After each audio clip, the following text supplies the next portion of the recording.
Dopamine Detox. A short guide to eliminate distractions and train your brain to do hard things. Summaries. Who is this book for? Do you keep procrastinating on important jobs? Do you often feel restless and unable to focus on the task at hand? Do you have trouble getting excited about the important goals that could improve your life?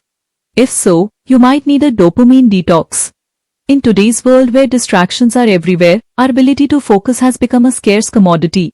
We are constantly being stimulated, feeling restless, often without knowing why.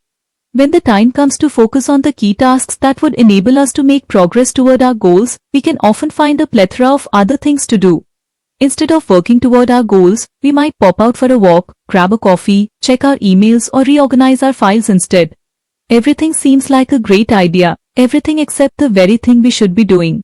As we repeat this same pattern every day, we can let our biggest goals and loftier dreams slip between our fingers. We underperform and accomplish far less than we are capable of. And deep down we know it, which erodes our self-esteem and creates frustration, disappointment, apathy, jealousy, or even anger. But it doesn't have to be this way. When you learn to remove distractions and move away from this constant state of stimulation and restlessness, you can accomplish most of your challenging tasks. By doing so consistently, you will become more productive and much happier as a result. Are you ready to let go of unnecessary stimulations and reclaim your focus so that you can achieve your goals? More specifically, in the 48 hours dopamine detox, you'll learn how to remove overstimulation and feel focused and peaceful during work. Feel naturally motivated to work on the key tasks that will enable you to reach your biggest goals. Instead of procrastinating, eliminate unproductive activities and distractions, and skyrocket your ability to focus, and much more. Introduction. Tell me if this is you. You know that if you could tackle just one specific task, it would have a massive impact on your overall levels of productivity. Perhaps it would improve your chances of earning a promotion. Or perhaps it would enhance your mental or physical well-being. But you never seem to start. Instead of working on your goal first thing in the morning, you end up checking your emails, looking at your stock portfolio, or scrolling your Facebook newsfeed instead. Soon enough, that important task will appear less and less appealing. You tell yourself you'll just have one more coffee. Or you'll click on just one more YouTube video. But the more you delay your task, the harder it becomes to get started. It's as though an invisible mental barrier had appeared between you and your task, and this barrier seems impossible to overcome. Have you ever felt this way? If so, you'll greatly benefit from this book. In it, we'll introduce a simple method you can use to avoid overstimulation and make it easier to tackle your key tasks. So, are you up for the challenge? In Part 1, Dopamine and the Role It Plays, we'll explain what dopamine actually is and how it works. After reading this section, you'll understand why you can't stop checking your phone, struggle to stay away from social media, or binge-watch videos. In Part 2, The Problem, we'll see why dopamine can be an issue these days. In this part, you'll discover how your dopamine transmitters have been hijacked and why this can be a major challenge. In Part 3, The Benefits of a Detox, we'll review all the reasons a dopamine detox can be useful. We'll introduce a number of different types of dopamine detoxes, and we will discuss several misconceptions regarding dopamine. In Part 4, a 3-step method for a successful detox, we'll explain in detail how you can implement an effective dopamine detox in 3 simple steps. In Part 5, Doing the Work and Overcoming Procrastination, we'll focus on getting you back to work. In this segment, you'll learn how to plan your day effectively and remove distractions to help you remain focused. Finally, in Part 6, Avoiding Dopamine Relapse, we'll work through some simple tools and techniques to help you avoid overstimulation and stay focused on your key tasks over the long term. Let's get started, shall we? Part 1. Dopamine and the Role It Plays. You've probably heard about dopamine before and have at least a vague idea of what it is. In this section, we'll briefly define dopamine and describe the role it plays. Dopamine is a neurotransmitter which makes us anticipate rewards, such as having sexual relationships or eating nourishing food. Dopamine gives us the desire to take action to earn the exciting reward that's waiting for us. It is the force that makes us act. As such, it is a very useful neurotransmitter that has helped us survive and reproduce, and probably one of the main reasons you and I exist today.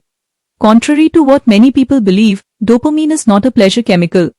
Simply because an event triggers the release of dopamine doesn't mean it is something we like or get pleasure from. In fact, when you pay close attention, you'll notice that as soon as you obtain the expected reward, you'll often feel empty and unfulfilled. The truth is that no amount of stimulation will ever bring you the sense of fulfillment you're seeking. Yet, many of us are constantly overstimulated, looking for the next source that could trigger a release of dopamine. It seems as though we always want more and are never satisfied. And the more we seek stimulation, the worse it becomes. Now, look at your own life. What are you addicted to? What do you crave? What are your main sources of stimulation? Do these things really make you happy? As you consider these questions, you'll probably notice that you're addicted to highly stimulating activities, such as watching video games, immersing yourself in social media, or reading emails. When you undertake these activities, you start losing self-control. You want more and more stimulation. And even though they may not give you any real pleasure or lasting fulfillment, you keep doing them. After all, you need the next hit of dopamine, don't you? Under such a state of stimulation, any task that requires concentration becomes much harder to perform. As a result, you will procrastinate. You delay writing that book you've always planned. You put off starting that new venture, or you'll postpone that key project you're in charge of. To sum up, from an evolutionary perspective, dopamine's role is to encourage you to act to earn the anticipated reward needed for your survival or reproduction. This is dopamine's primary role. Unfortunately, in today's world, the process has been hijacked, which leads to many unintended consequences, as we'll discuss in the next section. Action step. Using your action guide, answer the following questions.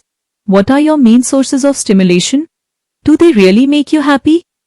Part 2. The problem. Previously, we've seen how dopamine plays an important role from an evolutionary standpoint. In this section, we'll see why this neurotransmitter has been hijacked and what you can do to guard yourself against the dopamine traps we face in today's society. The neurotransmitter of more. You can think of dopamine as the molecule of more. This is because the more our environment or actions trigger the release of dopamine, the more we'll want our next shot of dopamine. In fact, this self-reinforcing mechanism is also how many addictions work. By continuously triggering the release of dopamine through different means such as drug or alcohol consumption, addicts actually strengthen their tolerance to such stimulation. As a result, they need stronger and stronger stimulus to experience the same sensation of pleasure. However, addict ions are not just limited to drug or alcohol consumption.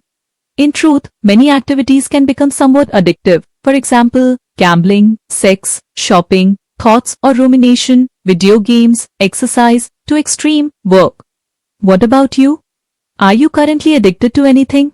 If you can't spend a day without engaging in a certain activity, it means you're probably a little addicted to it.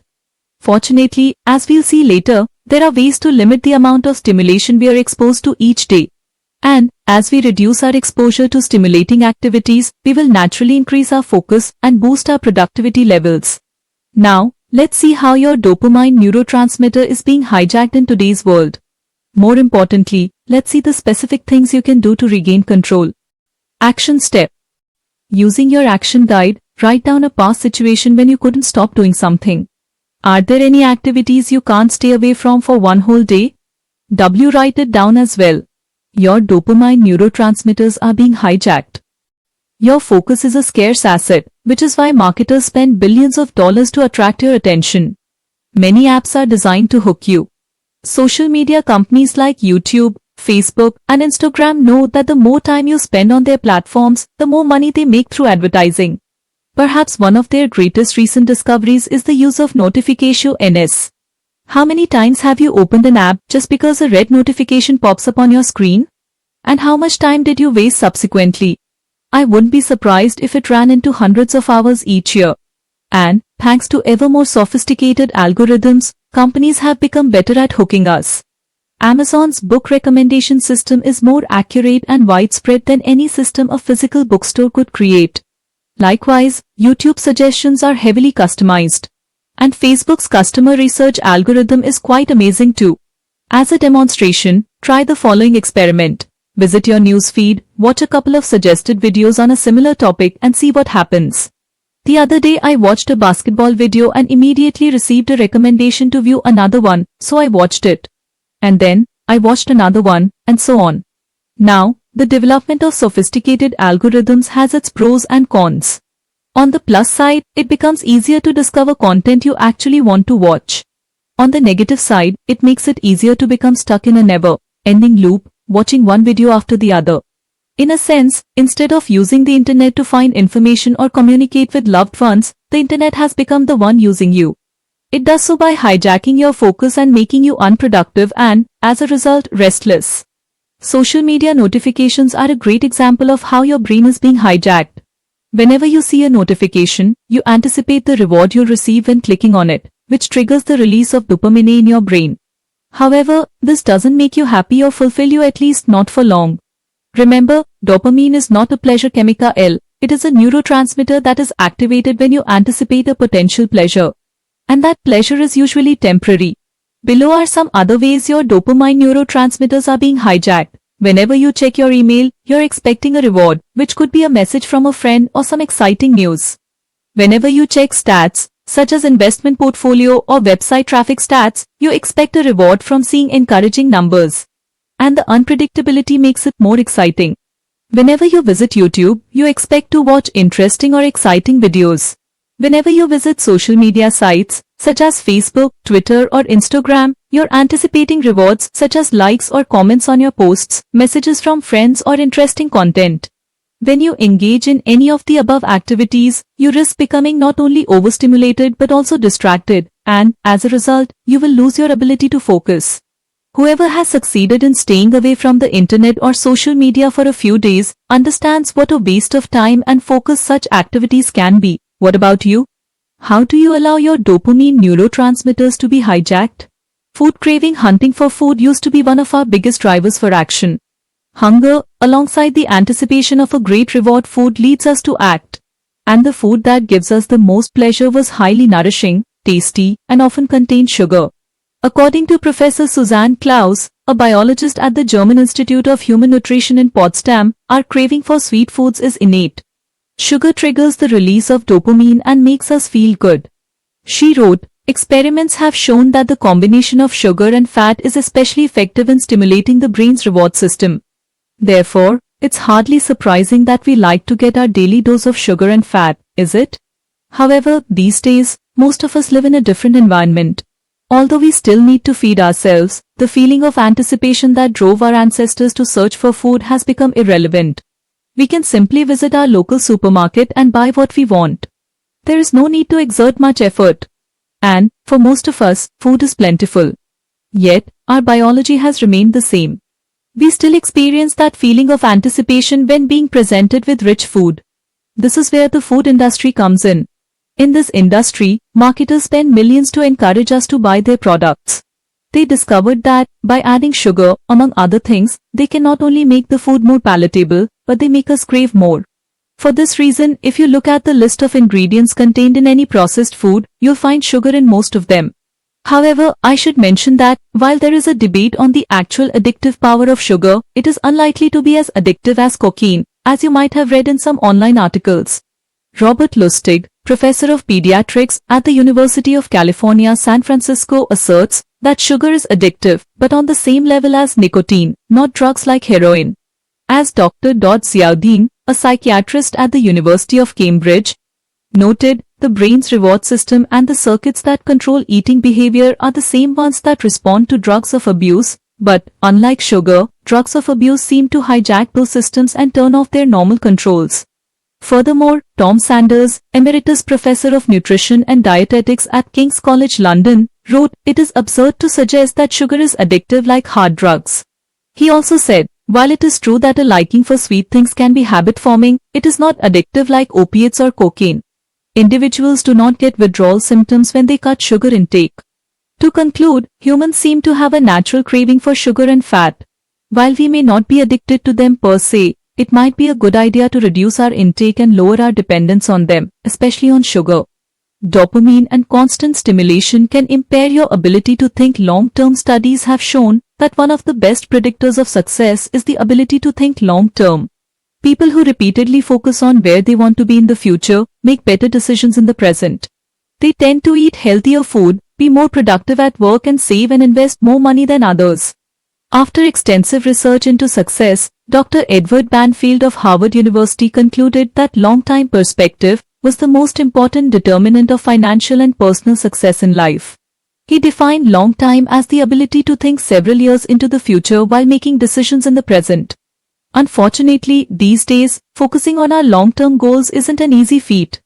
Many external forces lead us to become caught up in short-term thinking and encourage us to fall for immediate gratification. While we often know what we should be doing, we fail to do it. For example, we know we should eat healthily but binge eat on sweets or sugary beverages more than we should. We understand we should study, but we procrastinate by watching yet another series on Netflix. We can see the benefits of exercise, but we'd rather be sitting and chatting with friends on social media. I believe that social media, and the internet as a whole, have negatively impacted our ability to both think long-term and to focus deeply on the task in front of us.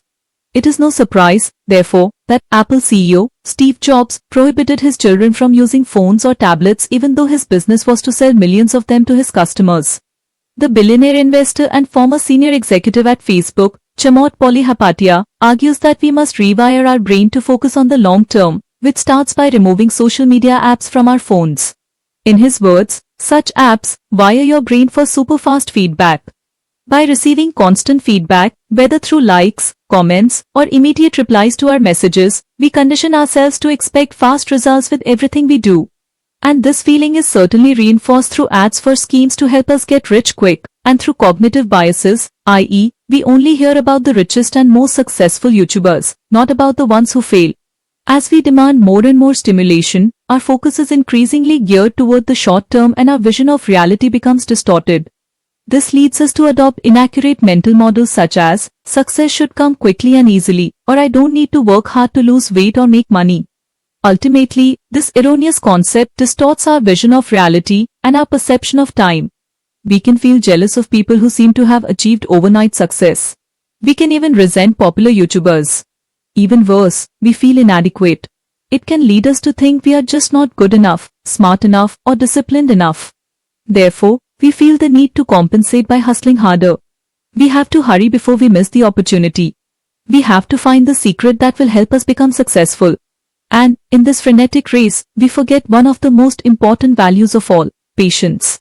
No, watching motivational videos all day long won't help you reach your goals. But performing daily consistent actions, sustained over a long period of time will. Staying calm and focusing on the one task in front of you every day will. The point is, to achieve long-term goals in your personal or professional life, you must regain control of your attention and rewire your brain to focus on the long term. To do so, you should start by staying away from highly stimulating activities. Here is a perfect illustration of long-term thinking. Amazon, the world's third largest company, was created in 1994 but had to wait until 2003 to have its first profitable year.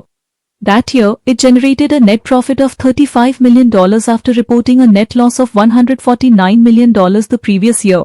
Now, its founder, Jeff Bezos, could probably have made profits earlier, but instead, he decided to reinvest in his business to create strong foundations that, he hoped, would enable Amazon to survive for decades.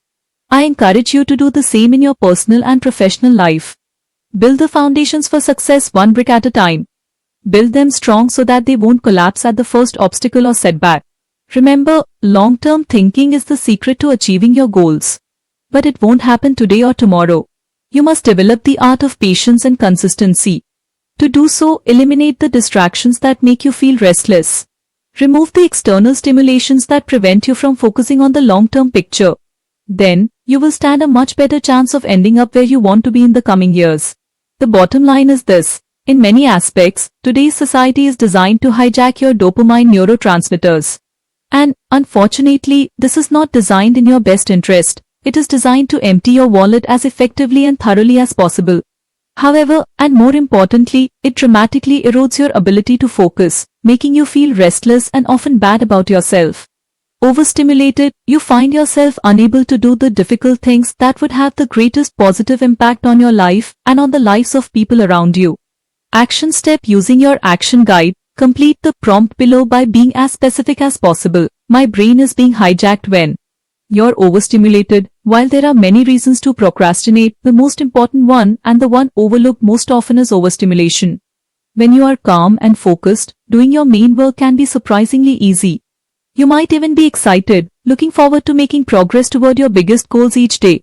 However, the problem is that you're often anything but calm and focused. Instead, you're rushing through your day, jumping from one task to the next. You tend to run in circles like a hamster in a wheel, yet you never seem to complete your work. You let interruptions kill your focus and you waste hours checking your emails, visiting social media sites or watching one educational video after another. It often starts first thing in the morning when you grab your phone. Then, it continues when you check your emails. But it doesn't stop there. You then decide to visit social media sites for a few minutes. By that time, emails, notifications, and likes will have already triggered the release of dopamine into your system. In short, you've become overstimulated. Now that you've received your dose of stimulation, you can work, right? But what happens when you sit at your desk to work on an important project? Does it come easy, or do you feel like doing everything else but working? Perhaps you tell yourself you can work on that particular task later. Perhaps you suddenly fancy another cup of coffee, or perhaps you just remembered the email you need to answer. Your work can wait, or so you think. As a result, you're back into your hamster wheel, receiving more and more stimulation. This can last for hours or even days. Do you recognize yourself in the above scenario? The problem with overstimulation: when you're engaging in highly stimulating activities, your brain will keep demanding more and more stimulation. As your level of stimulation rises, regular tasks will appear increasingly dull and unappealing. You'll ask yourself, why work on my book, write a report or create a marketing plan when I could be doing something far more exciting? The gap between your current high level of stimulation and the lower level of stimulation needed to tackle difficult tasks leads you to procrastinate. Picture it this way: you're on a different stimulation wavelength, and this wavelength has no overlap with the wavelength you must be in to tackle your major tasks. For instance, as a writer, my most important task is to write, obviously. However, as soon as I start checking social media, signing into YouTube, or looking at my sales figures, I find myself pulled into a whirlpool of distractions from which I can't seem to escape. As my level of stimulation increases, writing becomes one of the most unappealing and challenging tasks imaginable. Now, the key question is, what can we do about it? How can we lower our level of stimulation to make our major tasks appear more appealing and even exciting? We are going to discuss this in the next section. Action step. Using your action guide, write down a specific distraction pattern you often fall into that leads you to be in a state of overstimulation. For instance, it could be checking Facebook, Instagram or Twitter, then watching videos in your newsfeed before checking your emails and reading the news. The stimulation traps. As soon as you enter a state of overstimulation, your mind will play tricks on you to convince you there is no need to leave that trance. Instead, your mind encourages you to embrace it and seek even more stimulation. After all, we have to enjoy life, right? In this section, let's go over 4 tricks your mind plays on you to keep you overstimulated. Trick number 1: returning to work is easy. The first trick your mind will play on you is to pretend that returning to work will be easy. It will try to convince you that you can start work whenever you choose, that you're in control of your actions. But this couldn't be further from the truth. In most cases, you won't be able to get back to work for hours. You might even find yourself postponing your key tasks until the next day. The bottom line is, once you're overstimulated, you'll find it difficult to go back to work. I can't count how many times I told myself I would start writing later. It never happens. Therefore, if you catch yourself thinking you're in control of your actions and can return to work whenever you want, watch out. Trick number 2: you can do it later. Another trick your mind will use is to tell you that you can do your task later. It will convince you there is plenty of time in the afternoon, or that you can always do it tomorrow, next week or next month. However, if you don't fight back, putting things off will become a habit. And 5 years from now, you'll be angry at yourself for having accomplished so few goals. Trick number 3: excitement is not the same thing as fulfillment. When you're engrossed in stimulating activities, your mind will sell you on how much fun and enjoyment you are having. You should do more of it. Don't worry about anything else for now. Just enjoy yourself. Or so your mind says. But whatever your mind says, excitement doesn't equal fulfillment. Once your level of stimulation reverts back to normal, ask yourself the following questions. How much did I actually benefit from watching YouTube videos, scrolling through my Facebook newsfeed, or checking my emails repeatedly? In hindsight, was the time spent in a meaningful way? Did it enhance the quality of your life? Remember, excitement isn't fulfillment. Excitement can be fun, But make sure you work on developing an inner sense of peace and a heightened state of focus. This is much more likely to bring you fulfillment in the long run. If you want to learn how to use your time both effectively and meaningfully in greater depth, read Book 8 in my Mastery series, Master Your Time. Trick number 4, you're missing out. Checking emails or news every 30 minutes gives you the illusion of having some control over your environment. You don't want to miss an urgent email or the latest breaking news, right? But do you always need to reply to emails right away? Do you really have to check the latest news regularly? This way of thinking results from the fear of missing out. And this fear reflects a scarcity mindset, which is based on the idea that there might be a limited number of opportunities available to you. As such, you should seize each opportunity while you still can, shouldn't you? But opportunities are everywhere. There will always be more in the future.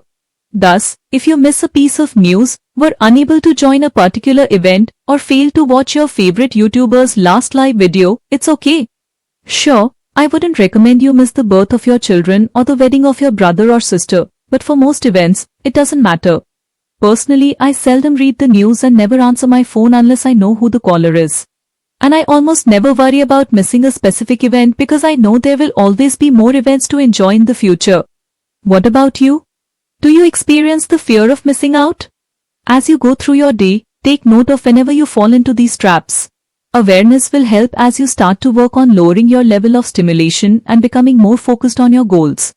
Action step. Using your action guide, rate yourself for each of the following tricks on a scale from 1 to 10, 1 meaning you don't fall for that trap, 10 meaning it described your situation perfectly. Trick number 1, my mind convinces me going back to work is easy.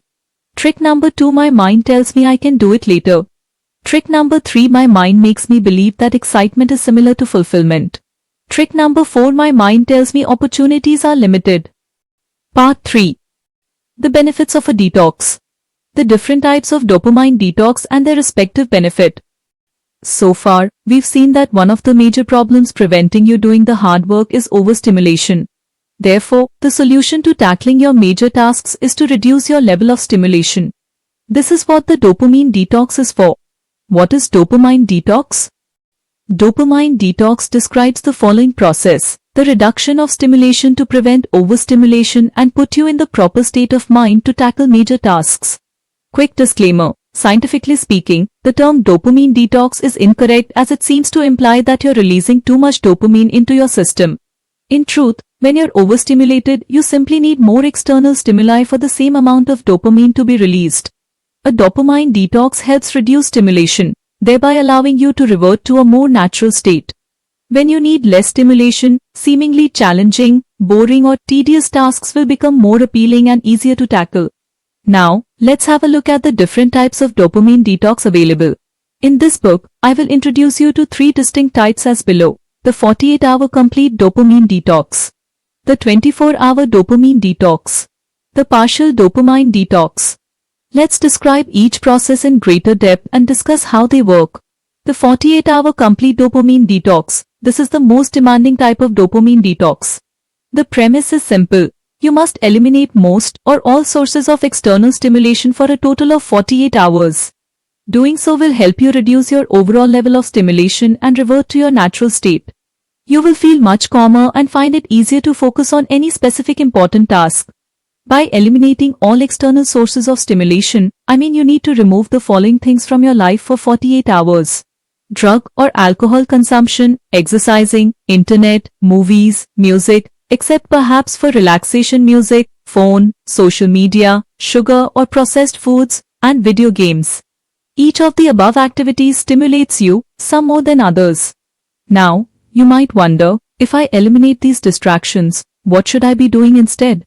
Here are some suggestions: going for a contemplative walk, journaling, meditating or relaxing, practicing awareness exercises, reading, except stimulating read perhaps, and stretching exercises. As you can see, the 48-hour dopamine detox is intensive and might appear rather drastic.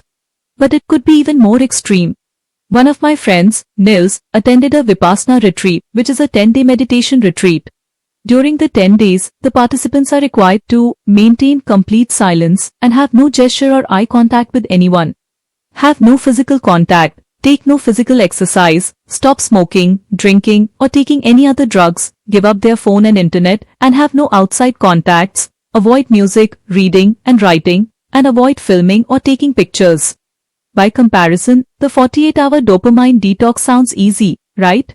Nils relates his experience in detail in his article, My 10-Day Vipassana Experience, Silent Meditation Retreat. The 24-hour dopamine detox. This type is similar to the 48-hour dopamine detox but is, by definition, shorter. As such, although it will be easier, it will also be a little less effective. Note that it can take several days for your stimulation to revert to its natural level. The partial dopamine detox. This type is less demanding, but it can be highly effective when maintained over a longer period of time. It entails removing your biggest source of stimulation.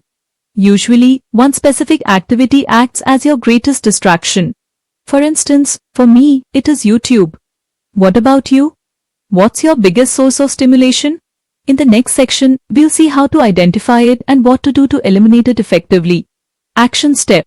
Using your action guide, write down which type of dopamine detox you want to implement right now. Part 4. A 3-step method for a successful detox. In this section, we'll go over a simple 3-step method to help you perform a successful dopamine detox. Step number 1. Identify your biggest distractions. The first step to implementing an effective dopamine detox is to identify your biggest temptations and distractions. To do so, take a pen and a sheet of paper or use your action guide and create 2 columns, cans and can'ts. In the first column, write down all the activities you will allow yourself to engage in. For instance, it might be going for a walk, journaling, working on a project, or reading books. In the second column, write down all the things you must avoid doing during your dopamine detox. For instance, it might be watching YouTube, checking your emails, or using social media. To help you do this, ask yourself the following questions. If I stop doing only one thing, which one would increase my focus and boost my productivity the most dramatically? What other activity do I need to avoid in order to help me increase my focus most significantly? Keep asking yourself this question until you're happy with your answers. Once you have completed your list, put it on your desk or somewhere you will see it. It will act as a good reminder of the activities you must avoid. Step number 2. Add friction. Generally speaking, the harder something is to access, the less likely you are to do it and vice versa. This is why you must redesign your environment to make undesirable behaviors more difficult to engage in while making more desirable behaviors easier to conduct. Look at the habits or activities you want to eliminate and ask yourself how you could add friction. The more friction, the better. For instance, if your phone is your biggest distraction, remove all notifications or put it on airplane mode. Or, even better, switch it off and put it in a separate room. If Facebook is your biggest distraction, remove as many notifications as you can and/or use applications such as Newsfeed Eradicator or Google Chrome extension. If you spend hours watching YouTube videos, install DFTube on your Google Chrome Navigator or find a similar app for your internet browser. This will remove all the suggestions and notifications. Then, only watch videos that serve a specific purpose. Adding friction might sound overly simple, but it works. This is because, as humans, we are fundamentally lazy. We hate wasting energy unless we are forced to. If you need to go to another room to grab your phone, friction number 1, and also need to turn it on, friction number 2, you are less likely to do it for a while. After I put my internet modem in my storage room, to get it back I needed to leave my apartment, friction number 1, take the elevator to descend 4 floors, friction number 2. Open 4 doors, friction number 3, number 4, number 5, and number 6, to reach my modem, and repeat the actions in reverse, friction number 7 to number 12. This is a great deal of friction. Since I spent energy to take my modem to the storage room in the first place, my mind resisted getting it back right away. This would be a great waste of energy, which my mind doesn't like. The bottom line is, the more difficult you make it to engage in unwanted behaviors, the better. Conversely, make your desired behaviors as frictionless as possible. For instance, to facilitate writing in the morning, I avoid checking my phone or my emails and leave my word processor open. Then, I often put on relaxing music and use a timer. I like to do 45-minute work sessions. By doing so, I've removed friction and obtained the buy-in from my mind. It wouldn't make sense if I suddenly stopped the music, paused the timer, and moved on to another activity. My mind would see it as a waste of energy. Of course, I may still procrastinate, but removing friction and creating a simple routine reduces the chances of me doing so. Your turn now. How could you add friction to eliminate unwanted behaviors? Look at your list of can'ts. Next to each of them, write down specific things you could do to add friction. Then, look at your list of cans and write down things you could do to eliminate friction. Remember, your mind is lazy. Use this to your advantage. Step number 3. Start first thing in the morning. The third and final step is simply to get started. I recommend you start first thing in the morning before becoming overly stimulated. I've noticed that if I check my phone or access the internet upon waking up, I will probably become distracted. I also recommend you create a morning routine to help you start your day on a positive note and with a strong focus. Over the long term, a simple morning routine can make a massive difference in your life. What about you? What's the first thing you do when you wake up? Does this help you remain calm and focused, or does it lead you to feel overstimulated and result in procrastination? To establish your morning routine, write down 2 or 3 simple things you could do each morning. You'll use these activities to kickstart your dopamine detox and, hopefully, you will stick to the routine over the long term. Remember that the routine should deepen your focus rather than stimulate you.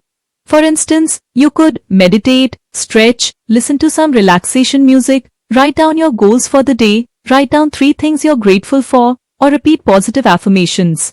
Action step. Using your action guide, create a simple daily routine to follow during your dopamine detox and beyond. To sum up, in order to implement a successful dopamine detox, you should 1. Identify your biggest temptations and/or distractions and write them down on the sheet of paper. Then, make sure you put the sheet in a prominent position. 2. Make unwanted behaviors harder to engage in by adding friction. 3. Make desired behaviors easier to engage in by reducing friction. Implement a simple morning routine to calm your mind and start your day with a low level of stimulation. Now, decide whether you want to do a 48-hour, a 24-hour, or a partial detox. Then, identify the main sources of stimulation you'll eliminate as you go through your detox. For the 48-hour and 24-hour detox, try removing most, if not all, sources of stimulation. Stay away from the internet. Refrain from gambling. Avoid watching TV. Stop playing video games. Eat light meals free of sugar and processed food. Turn off your phone, and so on. For the partial detox, strive to remove your biggest sources of distraction. Tips to make the most of your dopamine detox. Below are a few tips that will help you maximize the benefits you'll obtain from your dopamine detox. Take notes. During your dopamine detox, I encourage you to take notes. If you feel restless, write it down. If you experience an urge to check your phone or to watch videos, write this down too. That way, you'll be able to identify your biggest sources of stimulation and learn more about the way your brain works. Reflect on your life. When we are constantly busy and overstimulated, we sometimes fail to take a step back. We can't see the forest for the trees. Use your dopamine detox as a way to zoom out. To do so, reflect on your goals. What goals are you pursuing? Are they the right ones for you? Are you making progress toward them each day? And if you keep doing what you're doing, will you reach them? Assess how you're using your time. Are you being truly productive each day? Do you spend time on things that matter? Which activities or projects do you really need to focus on? Which ones do you want to stop doing? Self-reflect. Are you where you want to be in life? What inner work could you do to improve yourself?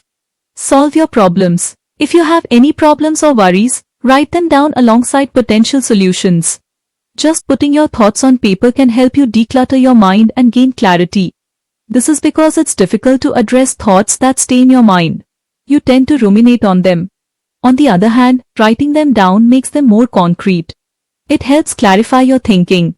By giving words to your thoughts or worries, you can address them more easily. I encourage you to take a pen and a sheet of paper and answer the questions above. In the absence of highly stimulating activities, you'll be calmer and more relaxed, and this, in turn, will allow you to develop greater insight. More generally speaking, dedicating time to thinking each week can make a major difference in your life. It can prevent you making big mistakes and save you a great deal of time and energy. Therefore, refuse to let busyness be an excuse to avoid reflecting on your life.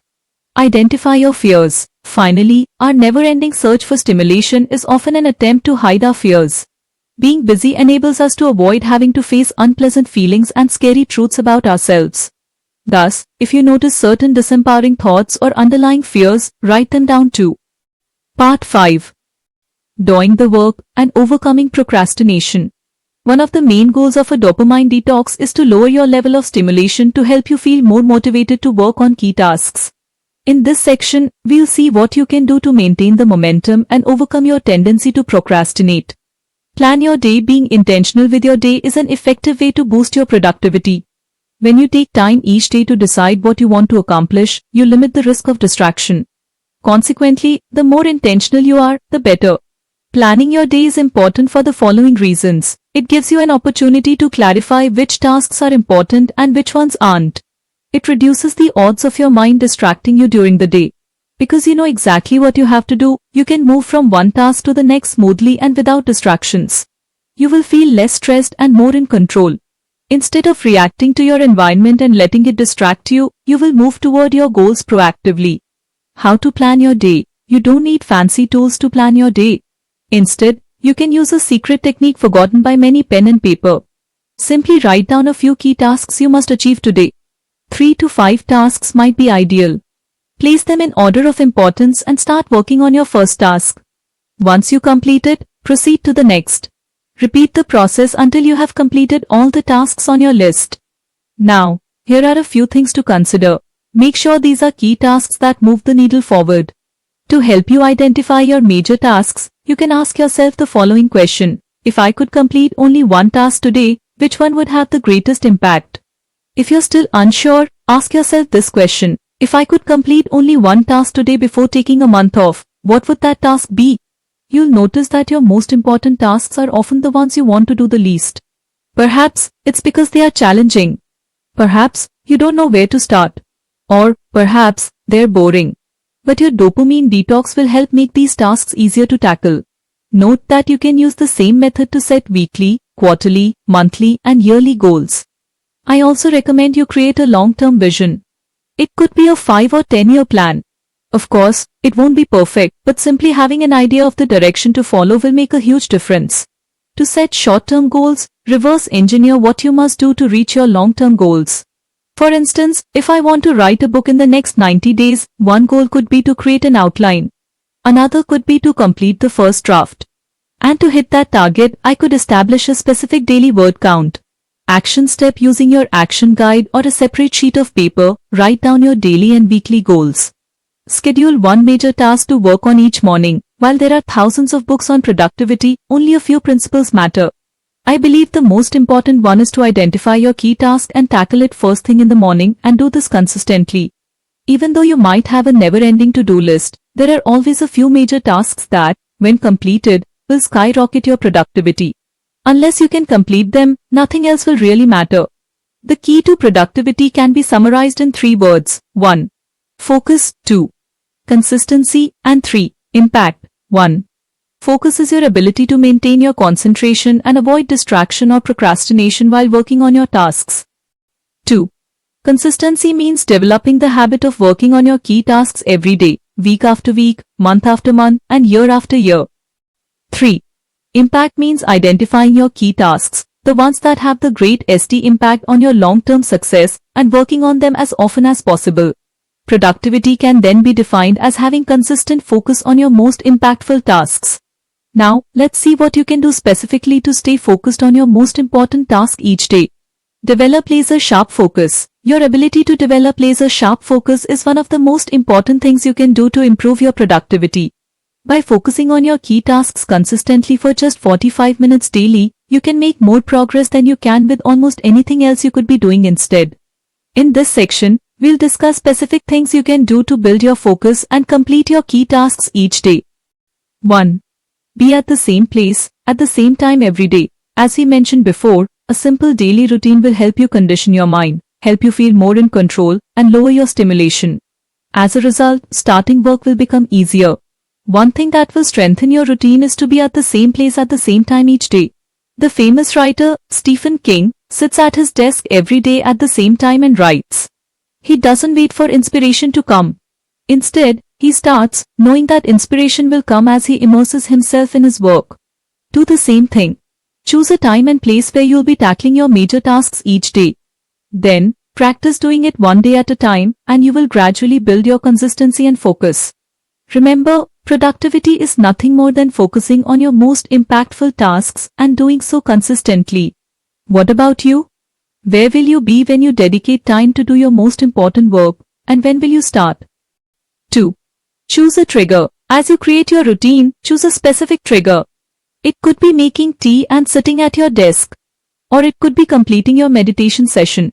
Try to select a trigger that will help calm your mind. When you are relaxed, you'll find it easier to begin work. What about you? What activity could kickstart your daily routine? 3. Get started. Once you have created your routine and identified your trigger, get started. If you can start work on your tasks for a few minutes, you'll likely build enough momentum to keep going. You might even experience flow. Named by the psychologist Mihai Csikszentmihalyi, the flow is a mental state in which you're so fully immersed in an activity that you become hyper-focused while experiencing a sense of underlying enjoyment. Again, the more relaxed you are, the easier it will be to focus. So, just get started and don't worry about completing your task perfectly.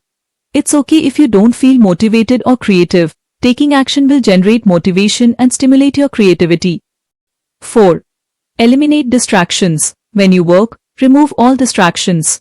Turn off notifications on your phone, disconnect from social media and stay away from the internet unless it's needed for specific research. In addition, ask others not to disturb you. The more you practice working distraction-free, the stronger your focus will become. 5. Work without interruptions. Now that you have eliminated distractions, work continuously without interruptions. I recommend 45 minutes of intense work as a maximum. If you want to do several sessions, take a 5 to 10 minute break between each work block. Following the 5 steps above will strengthen your focus and boost your productivity. And, as you procrastinate less, you'll feel better, which will positively impact other areas of your life. To learn more on how to develop laser-sharp focus, refer to Book 3 in this series, Powerful Focus. Action step. Using your action guide, follow the steps below to develop laser-sharp focus. 1. Decide what time you will focus on your key tasks. Then, make sure you're at the same place at the same time each day. 2. Choose a specific trigger to signal the start of your morning routine. 3. Just get started. When you work on your tasks for a few minutes, you'll be more likely to enter the flow and keep working longer. 4. Eliminate any distractions, phone notifications, internet, etc. And 5. Finally, work without interruption. Aim to complete 45 minutes of uninterrupted work. Beware of open systems. The activities with the biggest potential for distractions are usually part of an open system. What is an open system? An open system is simply an application or situation that provides you with a continuous and never-ending supply of external stimuli. Some examples are emails, Facebook, YouTube, and more generally the internet as a whole. Whenever you enter an open system, you risk becoming overstimulated. For instance, if the first thing you do in the morning is to check Facebook, you might find yourself scrolling down your newsfeed for no reason, watching one video after the next, or messaging a friend and entering a long conversation. Once you finally close Facebook, you might find yourself so stimulated, you'll struggle to begin work. This is why you must guard against entering an open system and understand the risk you take if you do so. With open systems, there is no end to reach, no point at which you can ever be finished, and an almost infinite number of ways to become distracted. As a result, you can end up wasting hours of your time each day. In short, open systems create distractions. Instead, you should strive to design closed systems. What are closed systems? These are systems that offer little or no room for distractions. As a result, they force you to work on your task and only on it. Some examples are Excel spreadsheets, Word documents, or PowerPoint presentations. These days, I strive to open the file for the book I'm currently writing before doing anything else on my computer. I also avoid checking my phone. In other words, I start my day with a closed system, and I encourage you to do the same. When you begin your working day with a closed system, you can avoid becoming overstimulated, which will make it easier for you to work on challenging tasks. And as you do so each day, you'll feel better and will want to work on even more tasks. So, perhaps one of the biggie secrets to overcoming procrastination and becoming more productive is to start your day with a closed system. This way, you can avoid countless distractions. Remember, what you do first thing in the morning matters far more than you think. Just one tiny decision can have a dramatic effect on your day's productivity. Action step: using your action guide, write down a few examples of open systems that lead to you becoming distracted. Then, write down one closed system you could implement to help you increase your productivity. Part 6. Avoiding dopamine relapse. Congratulations! You've just completed a dopamine detox, and now, I bet you feel much more relaxed and far more in control of your day. But what next? If you're not careful, you'll inevitably relapse. Old habits die hard. That's why, in this section, we'll describe a few specific things you can do to avoid reverting back to your never-ending stimulation loop. Let's get started. 1. Be aware when you start relapsing. Self-awareness is the key to making lasting change. The first step to avoid or limit relapses is to notice whenever you find yourself becoming overstimulated. When you struggle to work on an important task, stop for a moment. Then, recommit to your daily routine. In truth, you will probably relapse after a few days, weeks, or months. And this is completely normal. I find myself going from periods when I'm hyper-focused to periods when I feel restless and so overstimulated that I struggle to complete any work. 2. Understand the battle between you and your mind. When it happens to you, the key is to accept it and avoid feeling guilty. Beating yourself up won't help you build a successful daily routine. It will only make things worse. Therefore, don't dwell on it. Don't feel guilty or ashamed of yourself. Simply restart your routine and do it one day at a time. 3. Understand that the world is against you. In today's world, maintaining focus has become incredibly difficult. That's because everybody is vying for our attention. And I'm not just talking about our family members, friends, or colleagues. I'm also talking about marketers, YouTubers, or bloggers. Nowadays, more than ever, the ability to attract people's attention is one of the biggest sources of income for many companies. In short, your focus is worth a lot of money, which is why YouTube, Facebook, and Instagram do everything they can to keep you glued to your screen. However, your focus is also worth a lot of money to you. When you reclaim your focus and use it to achieve your biggest goals, you can transform your life radically. You can make more money by channeling your focus into great work, and you can increase your well-being by redirecting it toward more meaningful activities, i.e., spending time with your family and friends or engaging in your favorite hobbies. Here's my point. The world is working against you. There will always be someone trying to grab your attention. As such, you have two choices. You can protect your focus by building habits and systems, or you can remain unprepared and let anyone distract you from the important things you should be doing with your time. Which option will you choose? 4. Prepare a contingency plan. An effective way to avoid relapsing is to create a contingency plan. To do so, think of all the ways you are likely to lose your focus and revert to your previous behaviors, and guard against them by creating a contingency plan. So, what things could make you relapse? For instance, if I check my phone first thing in the morning, I'll probably end up jumping from one stimulation to the next. I'll check Facebook, then perhaps reply to a message. This message may remind me of something else I need to do, or it might give me ideas. Suddenly, my mind will become agitated and provide me with a plethora of good reasons not to write this morning. To create your contingency plan, consider all the activities with the highest potential for distraction. To identify them, revisit the list of can'ts you created earlier. Envision the worst-case scenarios. What could lead you to lose focus and stop doing your morning routine? Using your action guide, write down all the worst-case scenarios you can think of. Prepare yourself mentally. Visualize yourself going through these scenarios. How will you react? Now, how would you like to react? See yourself dealing with these scenarios the best way possible. 5. Put a sustainable system in place. The key to lowering your levels of stimulation is to implement a simple and sustainable system. This system doesn't necessarily entail a complete shutdown from distractions, but it does require putting in place habits that will help you stay focused. Consequently, as we've seen before, make sure you have a simple daily routine you can stick to consistently. 6. Cultivate the here and now neurotransmitters to prevent overstimulation. Cultivate the here and now neurotransmitters, which include endorphin, oxytocin, or serotonin. These neurotransmitters are the opposite of dopamine neurotransmitters in that they make you feel calmer and more present. To activate these neurotransmitters, incorporate activities that ground you in the present such as meditation. By meditating even for just a few minutes, you can practice being more present in the moment. To do so, close your eyes and focus your attention on your breathing. You can also place your attention on one of your 5 senses. Then, switch to another sense, and another, and so on. There are no incorrect ways to meditate.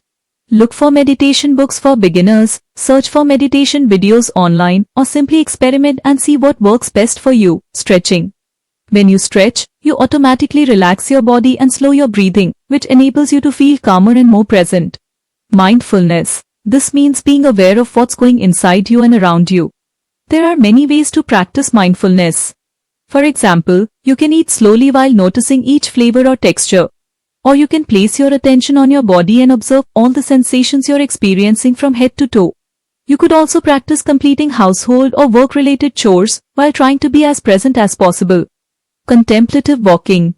How present are you when you go for a walk? Do you hear the birds singing? Do you feel the wind blowing on your face? Do you notice the shape of clouds? Often, people become stuck in their head thinking of their next task or worrying about problems in their life. Don't be like them. Next time you go for a walk, observe things around you as if you were seeing them for the first time. Focus on each of your senses. See things you've never seen before. Hear sounds you've never heard before. Smell aromas you've never smelled before. Experience bodily sensations you've never noticed before. Be present. Deep social interactions. Interacting with other human beings activates neurotransmitters such as oxytocin, which is sometimes called the love hormone. The more present you are, the more you'll be able to connect and experience a pleasant sense of bonding. Therefore, make sure you spend enough time around the people you care about. Boredom. Practicing doing nothing is a good way to lower your level of stimulation. Our mind constantly wants to do things. For a moment, be okay with doing nothing. Sit down and observe things, eat in silence or walk with no specific intent or destination in mind. By incorporating some of the above activities, you'll be calmer and more present during your day. As a result, you will reduce the risk of becoming overstimulated. What about you? What activities could you implement in your daily routine? Action step. Using your action guide, write down at least one activity you could engage in every day in order to stay calm and focused. Commit to a 30-day challenge. To benefit from your dopamine detox, I encourage you to implement a simple daily routine to adhere to for the next 30 days. See it as a 30-day challenge. This will help you avoid reverting to your old habits as soon as you finish your dopamine detox. Alternatively, you can read the other books in the series as you continue your journey toward higher levels of focus and productivity. Each subsequent book in the series will help you build a critical skill in just 7 days. In Book 2, Immediate Action, you'll discover how to overcome procrastination. In Book 3, Powerful Focus, you'll learn how to gain clarity and develop laser-sharp focus. In Book 4, Strategic Mindset, you'll refine your critical thinking skills and develop a crystal-clear strategy that will help you skyrocket your productivity. Conclusion. You can choose to control your focus, or you can let someone else take it away from you. When you learn to avoid highly stimulating activities that destroy your ability to remain calm and focused, you'll find yourself capable of tackling your major tasks with more ease than ever before. Going through a dopamine detox will help you lower your level of stimulation and ensure you work on your major tasks. Remember that excitement and fulfillment aren't the same things. As you learn to eliminate external stimulations and immerse yourself in your work, hobbies, or relationships, you'll experience a deeper sense of fulfillment and will feel much better. You will also end up becoming far more productive and accomplishing many of your goals and dreams. So, stop letting your environment hijack your brain and regain control of it instead. This is the key to a healthy and productive life.